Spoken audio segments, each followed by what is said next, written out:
Welcome back, friends. Today, we are diving deep, and I mean really deep, into the heart of the Zohar. We're going looking for the source code, the hidden blueprint behind our most sacred connections. We're going to explore the very first marriage, the union of Adam and Eve, and you're going to see how it holds this timeless, cosmic etiquette that applies to all of our relationships. Let's get into it.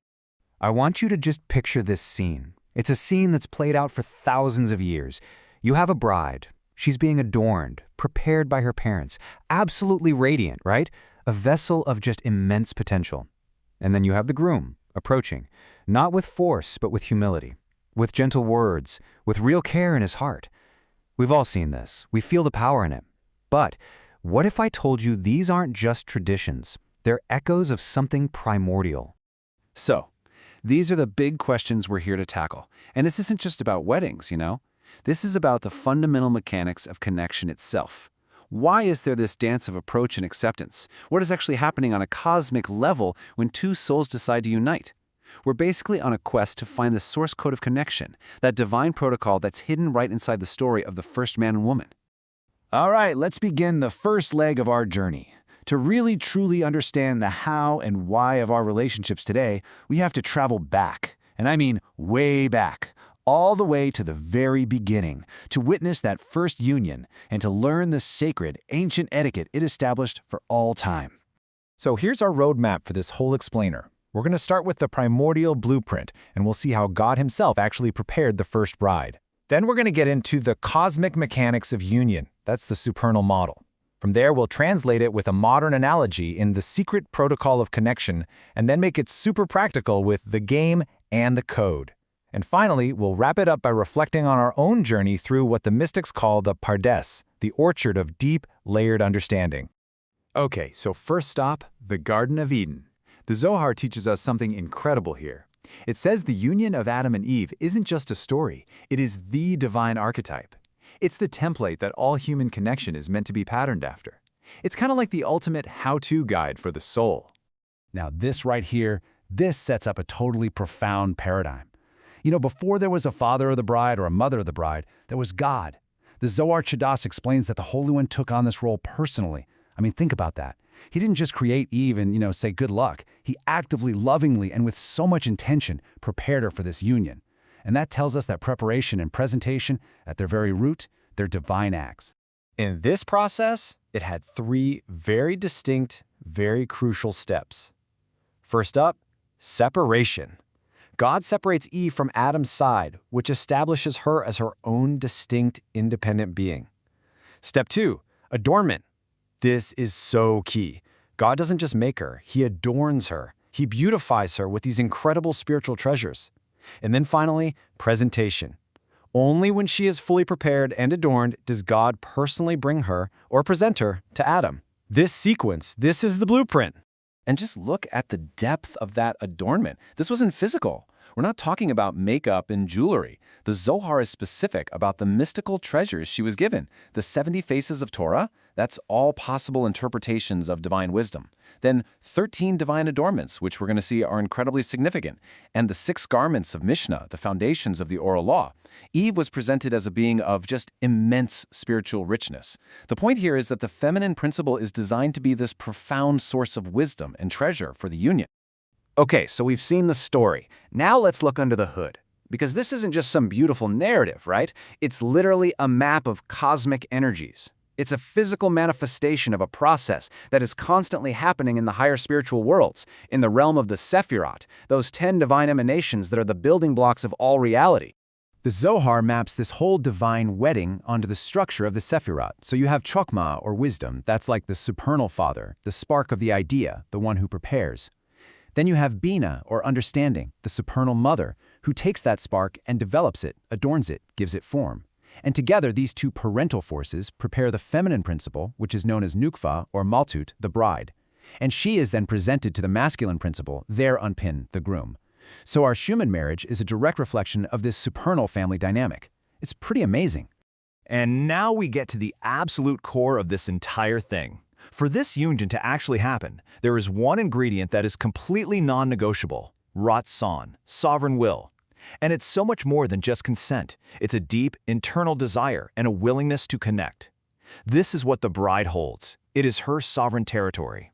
The whole purpose of the groom's gentle, respectful approach is to inspire and awaken this Ratzon.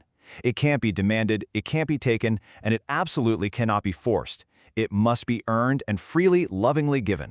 So why is this so critical?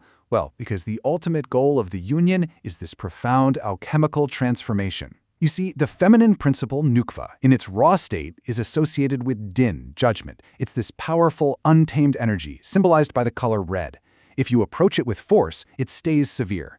But when the groom approaches with what the Zohar calls piyus, this gentle appeasement through loving words, and wins her Ratzon, this raw energy gets sweetened. It transforms into rachamim, mercy, a harmonious flow, symbolized by white.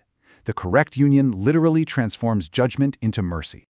And remember Eve's 13 divine adornments? That is not a random number. In Kabbalah, 13 is the number of pure, unadulterated mercy. It corresponds directly to the 13 attributes of mercy that flow from the beard of Atika Kadisha, which is the most ancient and hidden aspect of the divine. So, by adorning the bride with these 13 treasures, the supernal parents are infusing her with the very essence of divine compassion, making her the channel for all this mercy to enter the world when she unites with the groom. And the Zohar gives us the perfect human example of this protocol in action, the patriarch Jacob. When he meets Rachel at the well, the Torah says, Vayaged la Rachel, and he told Rachel. The Zohar jumps on this and says, hey, the word Vayaged isn't just simple telling. It was an act of revealing the secret of wisdom. Jacob wasn't just making small talk. He was using words to appease, to connect, to inspire her Ratzon. He performed the sacred etiquette perfectly. He was running the cosmic protocol right there on Earth. Okay, I know this is all very deep, very mystical. So let's try to bridge this ancient wisdom into a language that we all use every single day. Let's think about this entire cosmic process using a technology analogy. I promise you, it makes these esoteric concepts shockingly clear and intuitive. Okay, first off, think of that infinite divine energy. You know, the flow of life, wisdom, blessing, all of it, as the cloud. It's this vast, interconnected, always-on source of all power and all data that's potentially available to everything and everyone. So, the Sephirot, then, are the source code. They're the operating system of reality. They are the divine protocols, the rules that govern how energy from the cloud can be accessed and processed and transmitted. You can't just connect to the cloud any way you want. You have to follow the rules of the source code. So what happens when someone tries to bypass the protocol? What happens when one system tries to force a connection on another without getting permission first? It creates a firewall. The system rejects the connection, it throws up error messages, it leads to crashes, blockages, resistance, a total breakdown of communication. A relationship without Ratzon is a spiritual firewall. It blocks the flow of blessing, it blocks love, it blocks true integration. So, what the Zohar is teaching us is this sacred handshake protocol for two systems, or two souls, to connect the right way. Step 1 is the ping, that gentle approach, the Vayaged of Jacob. It's using words and care to establish that a connection is desired. Step 2 is sync. This is where you achieve mutual Ratzon. Both systems agree to connect, their protocols align, they both confirm they're ready. And only then can you move to step 3, integrate, a harmonious union where data flows freely, creating a stable, powerful, integrated new entity, a true partnership. So how does all of this apply to our everyday lives? Let's bring these big concepts right down to earth with two powerful metaphors, one that's great for a younger generation and one for adults, that translate all this cosmic wisdom into a really practical mindset. For anyone who's ever played a video game, think of it this way.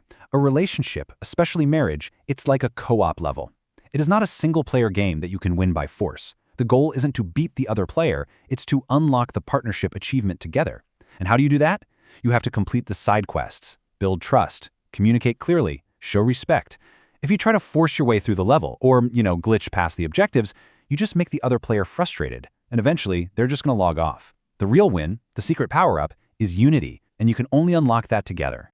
And for the adults in the room, we can frame it as an act of cosmic engineering. A relationship isn't just some random thing that happens, it's a deliberate synchronization protocol between two conscious energy fields. The goal isn't dominance of one system over the other. The goal is harmonic resonance, where you both vibrate together and amplify each other. And this requires careful, phased integration. You have to align your core values, your system specs. And you need consent, that handshake confirmation, at every single stage of the process. When you do it right, a successful union creates an incredibly stable and powerful platform on which new realities, children, creative projects, a shared life, can be built. And this really brings us to the final and most crucial point for our own self-reflection. It's a question for all of us to think about in our connections. Are we acting like a player who's just trying to win a game, focused only on our own objectives, trying to force our way to the next level?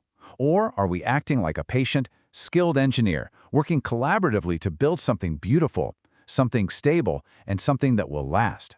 The blueprint from Adam and Eve shows us the universe is designed for builders, not for conquerors. Thank you for joining us for this complete journey through the Part S. We really hope these ancient truths help you and your family improve your own dimensions this week. If you enjoyed this full chapter deep dive, please like, subscribe, and share which part of the journey touched your soul in the comments. We'll see you in the next chapter.